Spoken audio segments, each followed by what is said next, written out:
Hello, and thank you for joining me in this month's newsletter for Epstein Justice. My name is Alisha Owen, and I am the Assistant Director. You can check out our website if you need more information on my background, who I am, and why I'm involved with Epstein Justice. This month is I'm stepping out of my comfort zone. I don't like doing this, but it's something that has to be done. And I think it's really important that I update you on what we're doing because what we're doing is amazing. If you would have told me a year ago that we would be in the position we are in now, we're right on the precipice of really making real change and we have momentum. Things are happening. We've had members of Congress contact us that we are starting the process of working with them. We are actually starting to make a difference. Um, I know that three members of our team, Nick Bryant, who's the director, Pete Shin, and myself, we have all been doing podcasts. Some of the podcasts are actually national. I mean, we have a national audience now, and maybe that's how you found out about us. So um, we are we've been on podcasts and television shows that actually reach 1 million plus people. So what is happening now is just amazing. I appreciate your support, and we really are working with what we have to the absolute best of our ability.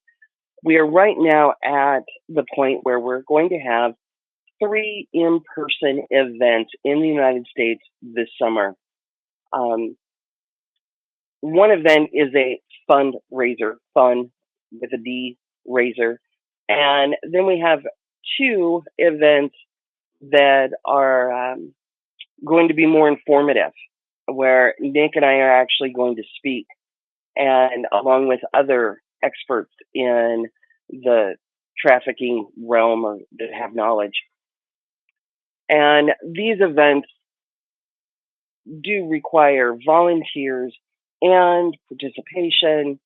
And unfortunately, because in this world things cost money, they also require money. So that's kind of what I'm going to talk to you about, because the first thing that we really need is volunteers. One of the things that we are doing, and this is kind of one of my babies that I think it really can help us, is we are going to be in Western Iowa holding an open forum and a caucus. And by caucus, I mean it gives you the chance to use your voice, even if it's just 30 seconds, to stand up and say, I support this. I want our children to be protected. I want our government to do their job in protecting our children. And I want to foster trust between people and our government on this issue.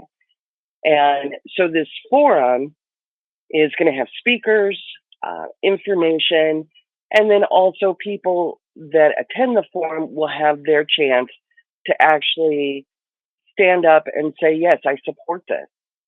Um, and what we're doing with this is we've taken meticulous notes and kind of like we're doing a blueprint so that and it can be as little as 20 people or it can be as many as 2,000 people in your city, your town, your county, your state can actually take this blueprint, and we will help you do an event like the one that we're going to be doing in Iowa. And so one of the reasons why I decided to talk to you today was I am in the process of, will this actually work? Will you be willing to volunteer and help us host an event in your area?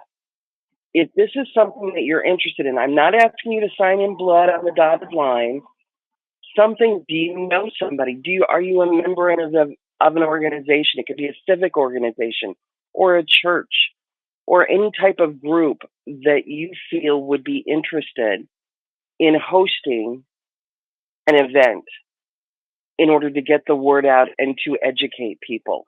If that's something that you're interested in participating in, if you would email me, because I'm going to use this as, if nobody emails me, then it's probably not something we're going to continue forward with. But if it's something that you're interested in, if you would email me personally at Alisha, Alisha, at EpsteinJustice.com, I would appreciate it. I'm using this as a gauge to find out if this is something that are people really willing to step up and spend an hour or two on their Saturday and come and learn about this and voice their support and invite their friends and their family and their coworkers and anybody else that thinks that the trafficking of our most vulnerable people is wrong and that we need to do something about it. So if this is something you're interested in, please email me at Alisha at EpsteinJustice.com so that I can put you on the list, because I will be in contact with you directly if you do this. One of the other things that I do have to talk about is, like I said, some of these things require money. And just putting it together and then mailing it, because it's got to be mailed, snail mail out, some of the things, or we might be able to do it digitally and not have to have postage. But some of the things will need to require some postage. No matter how big or small, we could use your donation. And I promise you that we are great stewards. Every single penny gets pinched and drawn out as far as we can make it go. We are not the kind of organization that, basically just supplies ourselves and doesn't really help others. We make the dollar count.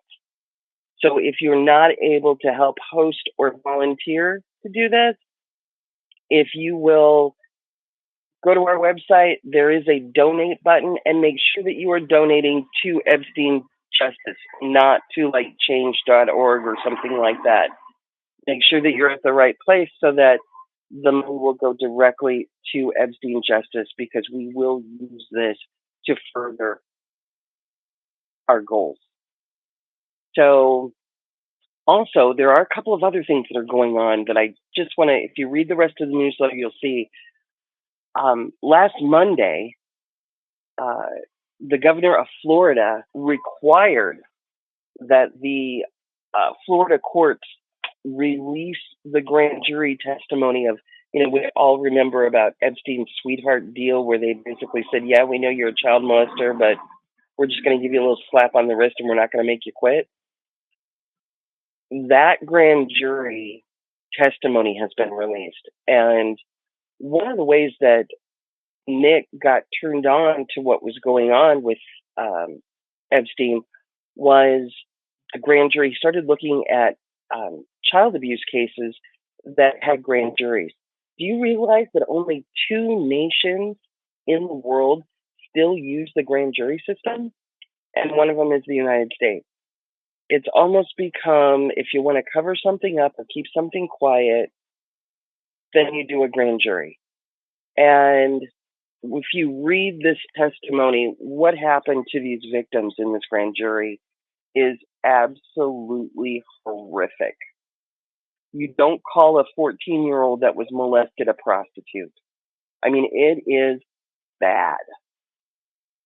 And so one of the things I want you to remember is that we aren't just focused on Epstein. We use Epstein as a clear, proven case of what is wrong with our judicial system, our law enforcement system, in regards to trafficking and how we are dropping the ball. So by helping us, we are helping the future. We really are the only proactive organization, our goal is to make it so that children are never trafficked, that the mechanisms aren't there anymore that can be used to traffic our children. And I think that's important. We may never know how many people we save, but to me, it's more important to me that we nip that in the bud so that we don't have to deal with the trauma afterwards. I hope that you would join me in nipping this in the bud so that we can prevent the trauma, prevent the criminal acts, and prevent this fostering throughout our society anymore. So take a look at our newsletter. Send me an email. I want to hear from you. If you're watching this on YouTube, please leave a comment. We do look at the comments. And I just want you to know I appreciate you. And I really hope that this touches your heart. And if for some reason you can't do it, you know someone that you want to share this with, please share, because that's really the only way we're going to start to make a difference. And we've started. We just want to get to the finish line. So I appreciate you and thank you so much for your time. And I look forward to hearing from you.